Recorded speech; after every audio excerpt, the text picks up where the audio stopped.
Hello and welcome to a book haul in the light, in the dark, in not proper conditions and very, very sleepy.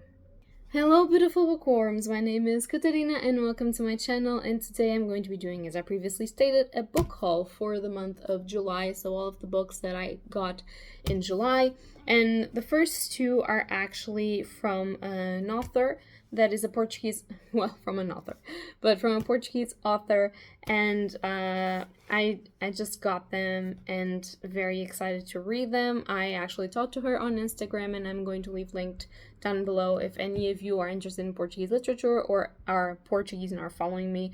I will leave her Instagram channel down below. But I got two books. The first one is Soberba Tentação by Andrea Ferreira, which can be kind of translated into Superb Temptation. Yeah, sort of. So I have the first one of this series and I haven't read it yet, but I had to have the second one and I really want to review the series and get to know it, and I'm very excited that I have it. And then I have another book by Andrea, and that is Maresia e Fortuna, which can be roughly translated into, Sea Breeze and Fortune. And I do believe that this one is kind of a romance, but is also sort of a dark thing. It has to do with two people, a boy and a girl, and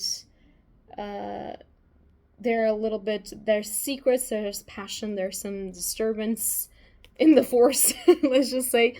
Wow, my jokes are terrible. Sorry, I'm very exhausted.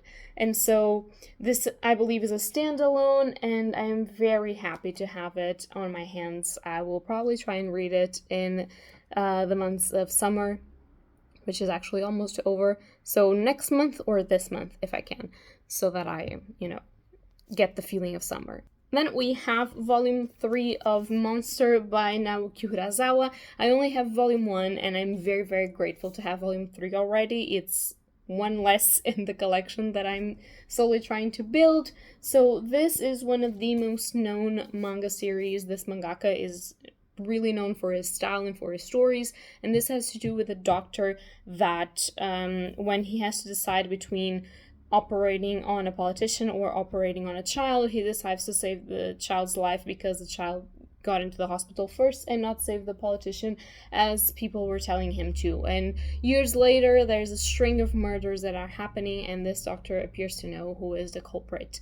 It's very tense, the art style is pretty cool, and I like cat and mouse things, so I'm very excited about actually starting Monster. And we have a new manga called Solist in a Cage. This is volume 1, and this is by Shiro Moriha, actually, so sorry. And this says a dystopian thriller. A prison the size of a city, a lonesome snowy place that houses all manner of criminals. It's within this cage that an orphan named Chloe struggles to survive while caring for her baby brother. But when her neighbor hatches a plan to bust him out, the wheels of her fate begin to turn. This is a story of one girl's battle to hold on to hope. So dystopias can be intriguing or not, but the art style of this is so fucking beautiful that I am so excited that I have it, and I will probably enjoy it for the art, if not by anything else. But the premise of the story is actually very complex as well, so I'm excited to get into it. Also, we have another Tatsuki Fujimoto manga, and this is Goodbye Eri. This is also standalone, I think. Yes, it is. And it says, from the mad genius behind Chainsaw Man and Look Back, which I have reviewed Look Back. I will try to remember to leave a link up above. But it says, comes a story about coping with loss. Yuta's movie-making career started with a request from his mother to record her final moments. After her death, Yuta meets a mysterious girl named Eri who takes his life in new directions. The two begin creating a movie together, but Eri is harboring an explosive secret. So I think it's kind of like a thriller. It has to do with loss. The way that the vignettes are present is like a widescreen movie and everything. And so, being a story from whom it is, I am very excited to pick it up and read it. We also have something that I never expected to be hauling again, but here we are, and that is Higurashi When They Cry, or Higurashi no Nakokoro ni Go, which is a start to a new Higurashi series. This is a story. The story is by Ryukishio 7 or 7th Expansion Games. It started as a game. And the art is by Tomato Akaze, which I don't particularly like. It's like the art style is a little bit chubby and chibi, which I get it. It might be more disturbing when the actual horrible things happen. This is a horror manga. So I'm here to see it. I'm very excited, even though the art is not... my initial thoughts are not great, that they're actually releasing a new Higurashi series. I'm very excited. It's, if you don't know, it's one of my favorite animes in the world, and it's one of my favorite series. I have all of them up there where you can't see because it's a really big series. And yeah, I'm excited for this. So it's probably going to be one of my priorities to get this and to see what this is and what point of the story it's going to tackle, or if it's like an OVA or something. I don't know. I'm just very happy. Also, something that I forgot to say, I have 2 new magnet bookmarks. This says My Place and this says Read On, and they are fucking beautiful, and Andrea gifted them to me. So the author of the 2 Portuguese novels, so thank you for that. This is pretty cool. Then I have some books here. The first one is actually Cursed. This is an anthology by, it's edited by Mary O'Regan, Paul Kane, but it has stories of Neil Gaiman, Charlie Jane Anders, M.R. Carey, Christina Henry, which I loved, and more people. So very excited to pick this one up and read it. It's a short one, and it says, 20 timeless folktales, new and old. All the better to read you with. It's a prick of blood, the bite of an apple, the evil eye, a wedding ring, or a pair of red shoes.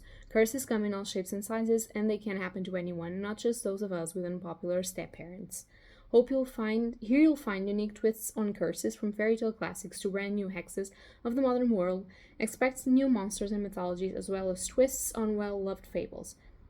Stories to shock and stories of warning, stories of monsters and stories of magic. So... pretty cool. I also have The Last Tale of the Flower Bride by Roshni Shokshi, I think. This apparently is kind of a retelling of Bluebeard. It says, do not look, do not ask, do not pry. Once upon a time, a man who believed in fairy tales married a beautiful, mysterious woman named Indigo Maxwell Castanhada. He was a scholar of myths. She was a heiress to a fortune. They exchanged gifts and stories and believed they would live happily ever after, and in exchange for her love, Indigo extracted a promise that her bridegroom would never pry into her past. But when Indigo learns that her estranged aunt is dying and the couple is forced to return to her childhood home, the House of Dreams, the bridegroom soon finds himself unable to resist. For within the crumbling manor's extravagant rooms and musty halls, there lurks the shadow of another girl, Azure, Indigo's dearest childhood friend who disappeared without a trace. As the house slowly reveals his wife's secrets, the bridegroom will be forced to choose between reality and fantasy, even if doing so threatens to destroy their marriage or their lives. Very excited for this.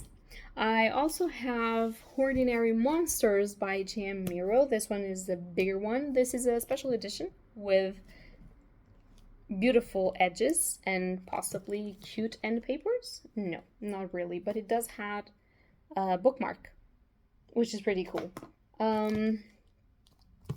And about this one, I know almost nothing, but it says 1882, north of Edinburgh, on the edge of an isolated loch, lies an institution of crumbling stone where a strange doctor collects orphans with unusual abilities.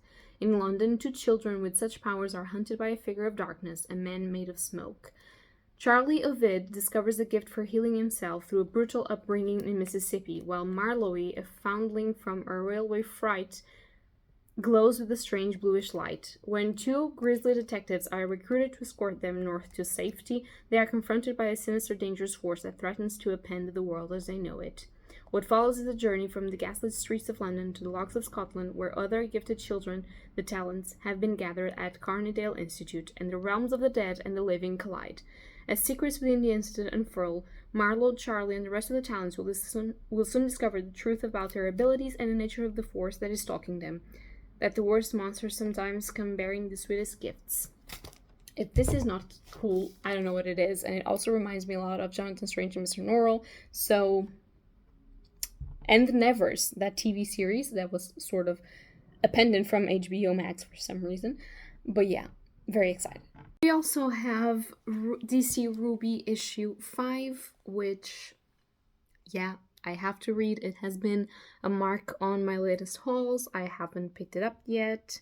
We have World Tree issue 2, which I'm very excited to read. It's a new James Tynion IV, and so for that reason alone, I really want to know what it is about, and I have a feeling that it's like about dark web and such, so it might be interesting to read. Then we have issue 9 of The Joker, The Man Who Stopped Laughing, with a really great cover.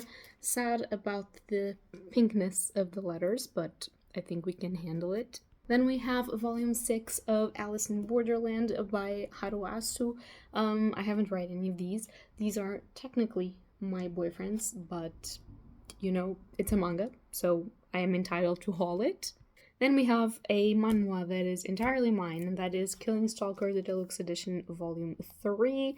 This is by Kuchi, story and art by Kuchi. I don't know if this is going to be good, but I have a feeling about it. And another great one that I'm very excited to read. I'll probably read this today, day of filming the video, not day of posting the video.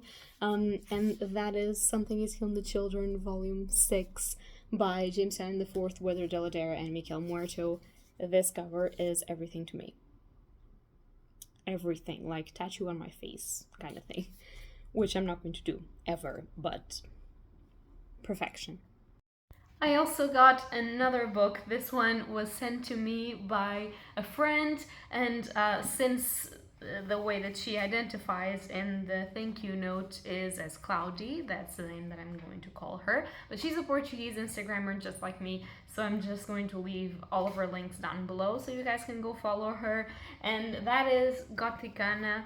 This is by Runix, and this is apparently the indie version that is no longer available for purchase because there are new versions of Gothikana. And she was like, this is my, if you like this cover, I wanted to give it to you because this is my favorite thing. This book means a lot to me. And I was like, sure, I would love to read it. So apparently from what I can gather, this is a kind of a dark academia sort of romancy kind of thing. I think I'm going to read the back of it. It says, an unusual girl, an enigmatic man, an ancient castle, what could go wrong? An outcast her entire life, Corvina Clem is left adrift after losing her mother. When she received the admission letter from the mysterious University of Verrenmoor, she accepts it as a sign from the universe. The last thing she expects, though, is an old and secluded castle on top of a mountain riddled with secrets, deceit, and death. An enigma his entire life, Vad Deverell likes being a closeted book. A closeted book. That's not it. But knowing exactly everything that happens in the university. A part-time professor working on his thesis, like me, except I'm not a professor. Vlad has been around long enough to know the dangers the castle possesses, and he knows the moment his paths cross with Corvina, she's dangerous to everything that he is. They shouldn't have caught each other's eye. They cannot be, but a chill-inducing century-old mystery forces them to collide. People have disappeared every 5 years for over 100 years, and Corvina is getting close to unraveling it all, and Vlad needs to keep an eye on her. And so begins a tale of the mystique, the morbid, the macabre, and a deep love that blossoms in the unlikeliest of places.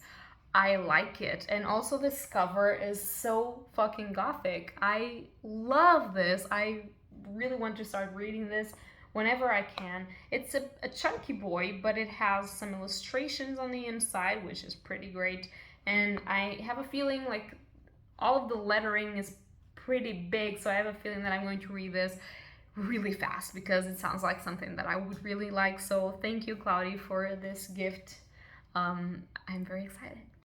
I also got issue 3 of World Tree by James Tynion IV and a bunch of other people, which has to do with the dark web and is actually pretty interesting, and I haven't read any of the issues, so gotta get a jump on that. Also, Ed Piskor's Red Room Crypto Killers issue 2, always well adorned, coming to you from the dorm room of doom, the Crypto Keeper. This is just so fun. I really have to start read this. Then we have Hairball issue 3.